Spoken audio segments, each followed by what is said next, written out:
In 2011, I was apartment hunting and found this one place that seemed perfect. There is a main house. Behind it was a guest house that had been recently renovated into a duplex. The ground floor of the guest house had been converted into a large covered garage that could fit 3 cars plus a ton of storage items. It was really musty, had a terrifying spider population, and lacked working lights. A flight of wobbly wooden steps led up to the second floor deck, where 2 side-by-side entrance doors for the separate apartments were. When I first moved in, the guest house had just finished renovations, and the rental agency hadn't found anyone for the other apartments yet. I enjoyed the peace and quiet, which was perfect for studying. A few months after school started in the fall, a new girl moved in. She introduced herself as Angela and said that she went to the same school as me. She was studying biology and was a freshman. She seemed pretty nice and was pretty quiet at first.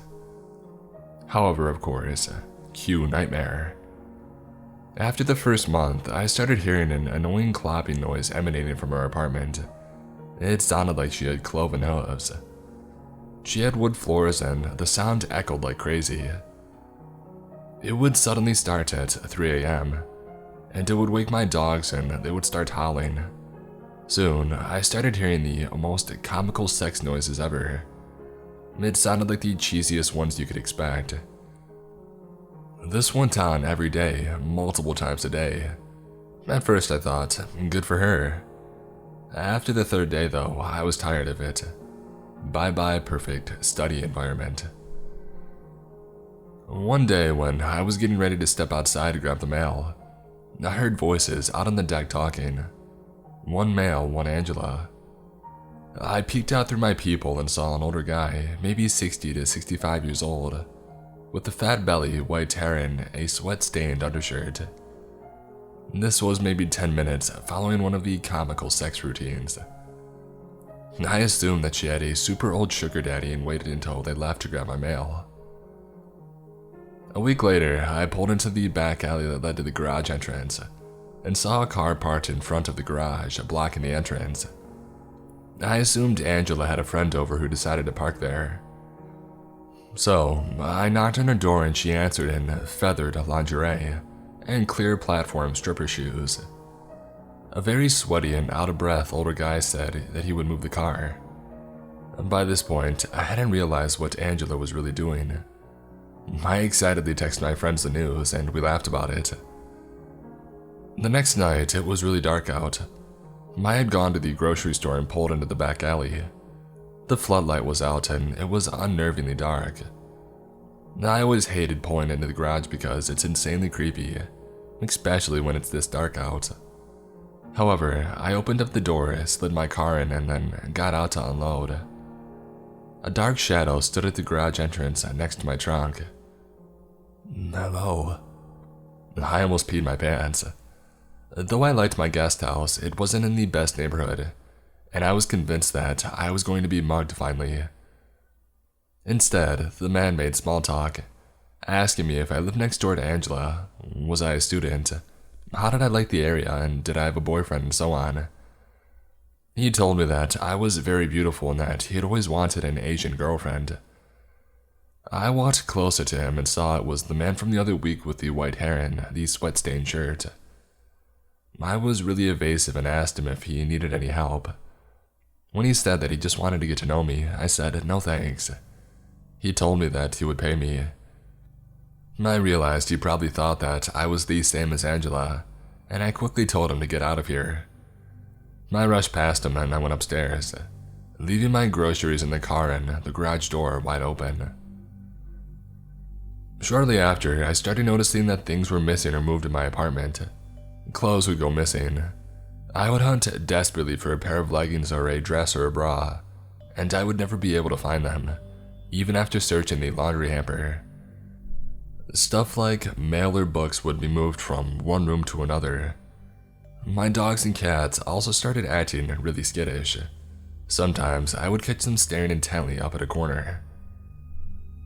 One night, I woke up at around 3 a.m. to hear really serious scratching noises coming from the living room.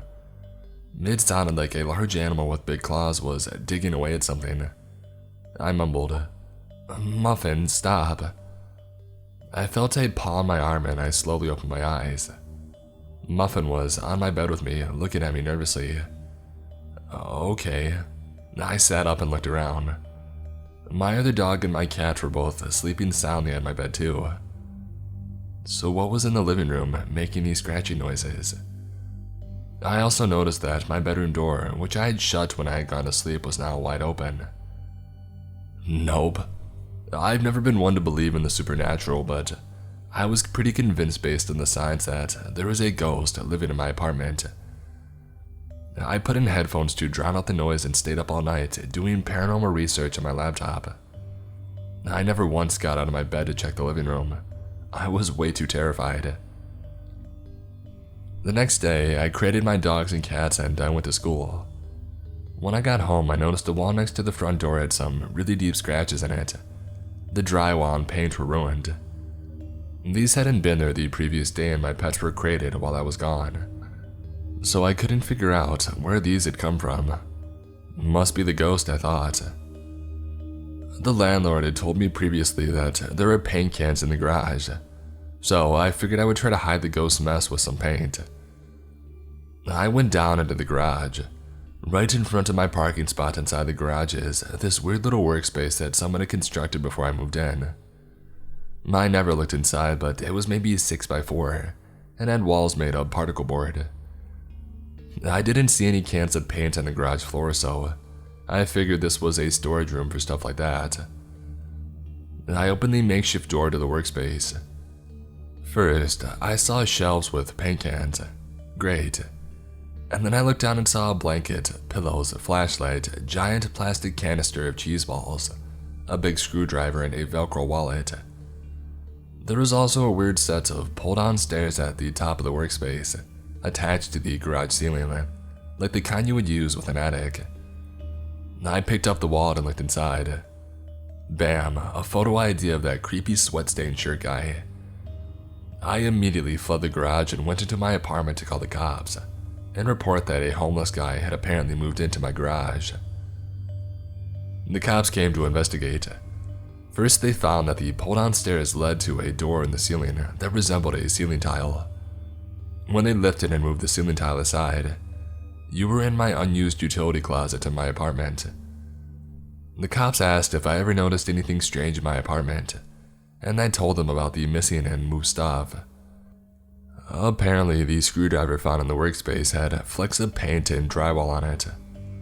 I don't know why someone would just sit in my living room and scratch at the wall with a screwdriver in the middle of the night, but I am so glad that I never left my bedroom to look at the ghost now. The cops never found my missing clothing though. The cops also never found or caught the guy. I tried to confront Angela about the weirdos that she was bringing to our building, and how one had been living in the garage and breaking into my apartment, but she mysteriously disappeared. No more funny noises at 3 a.m. or clopping. Mail piled up in her box, and then randomly, a month later, a new guy was living there. Weirded out, I called the landlord, who said the new guy was a new tenant and wouldn't give me information on what had happened to Angela. Creepy.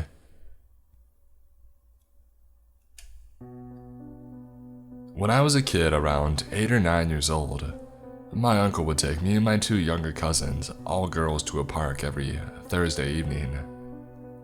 It was a small run-down park but had bright lights and a few functional rides like spinning teacups, and a small train, so we enjoyed our weekly trips there. Being the oldest, I was kind of an old soul, overly cautious, reserved, and somewhat paranoid. I would tell my younger cousins to behave well in public, not to make too much noise or to be overly friendly with strangers. However, I was still a child and often went with the flow.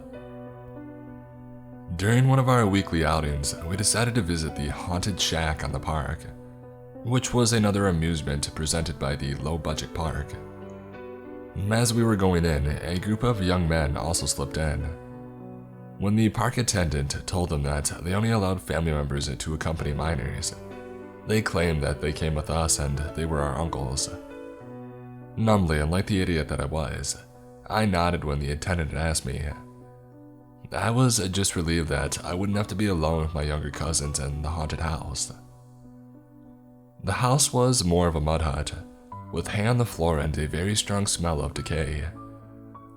There were strobing red string lights around and some random broken pieces of furniture. The show began 30 seconds after we went in, with two ghosts coming in and flapping their arms at us. The ghosts were much dressed like the scarecrow from The Dark Knight, and the odor coming off their costumes made me gag. By then, all three of us cousins were backed up against the wall, with the other two huddling behind me and the ghost flapping their dirty sleeves in my face. I screamed at that point, not because of my fear of the paranormal, but because being a small dark shack bathed in red light, surrounded by strange men, set off my paranoia. The young men, probably in their early to mid-20s, jumped in front of us in a very dramatic gesture with their arms outstretched, and put us girls behind them.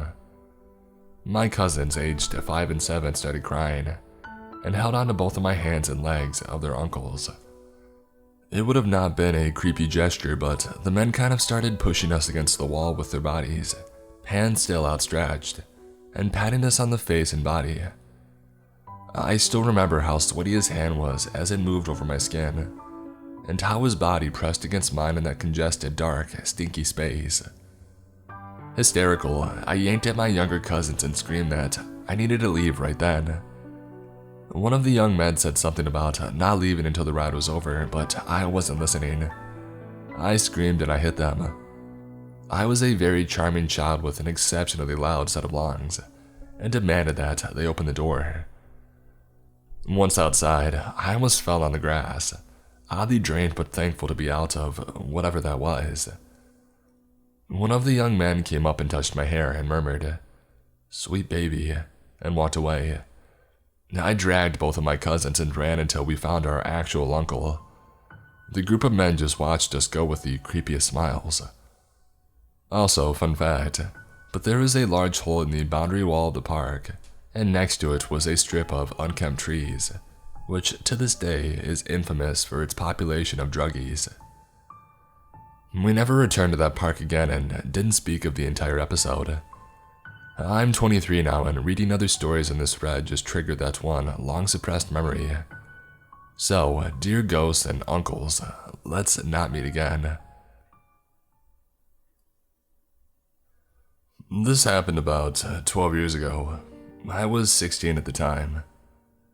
It was summer and I was hanging out with my friends Leanne and a guy that I liked, Billy.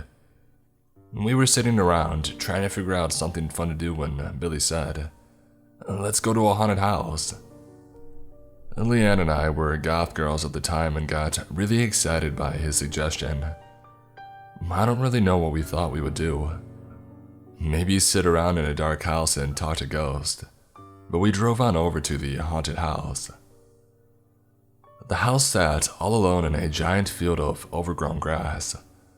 I don't remember what time it was, but it was dark and there weren't any streetlights near the house and all the windows were boarded up. We marched through the grass and I, wanting to seem cool, marched to the front door first. Again, wanting to appear cool in front of my crush, I decided to be the one to open the door and go in first. I reached out. The door was unlocked and I pushed it open. It was pitch black inside. I couldn't see into the house at all. It was like a blanket of blackness that was in front of me. I then got an eerie feeling. The kind of feeling you get when someone is watching you. I felt like someone was standing in front of me in the blackness. And that's when I heard it, just a few feet in front of me. The quiet and steady sound of someone breathing. I lost it. I started screaming and turned around and ran away. Leanne and Billy started laughing and followed me nonchalantly. I ran all the way back to the car where they both started making fun of me. "What was that?" Leanne asked. "Breathing, I heard breathing. Someone was breathing." "You probably heard one of us," said Billy.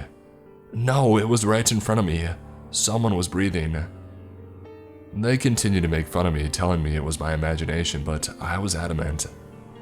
They tried to convince me to go inside with them, but I refused. I was not going back in there. I was creeped out and I had a very bad feeling. I was not going to go in that house. About 20 minutes after, they gave up and we all decided on a new plan for the night.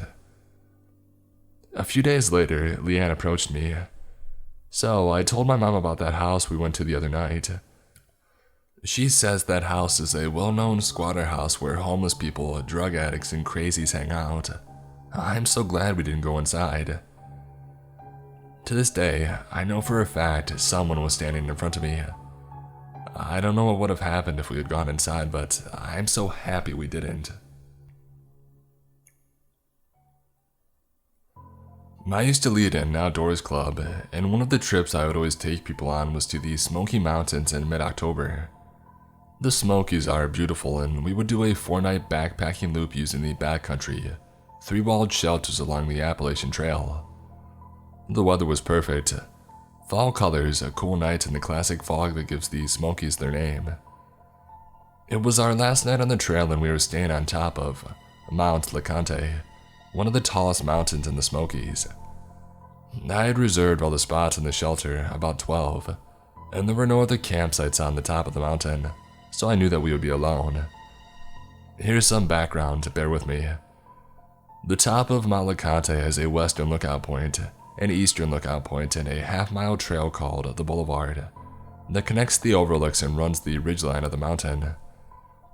The trail is covered by scraggly evergreens that cling to the top of the mountain, and there are 1,000-foot drops along the trail edge. The shelter is about midpoint on that trail. All my friends and I decided we would sleep under the stars next to the shelter because the Milky Way was incredible.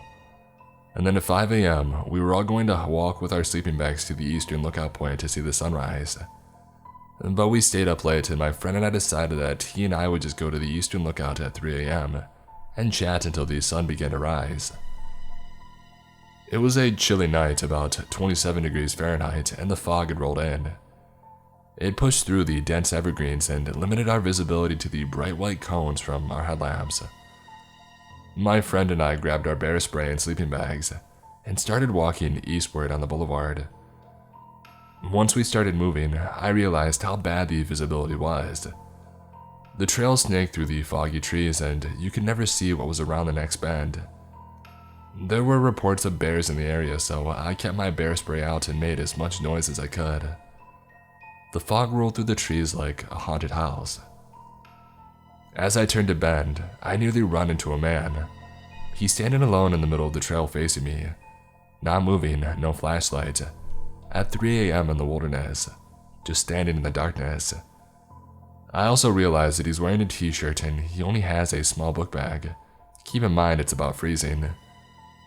With the bear spray leveled, I stammer, "Hello?" No response. I ask him where he's coming from and where he's going. I don't know. His facial expression looks lifeless. I ask him where he's planning on sleeping tonight, given that he has no gear. I don't know, with you. Heck no. I could put it together pretty quickly. This guy was definitely on a lot of drugs. He eventually admitted that he had walked from town that is about 30 miles away. But he kept on saying that he wanted to stay with us at the shelter, and then he would speak nonsense. Suddenly said, "I'm being followed by a dog." I figured he was just seeing things, so I asked him what it looked like. "It's big and black and it has an orange collar." Crap. I realized that's probably one of the tagged bears in the park.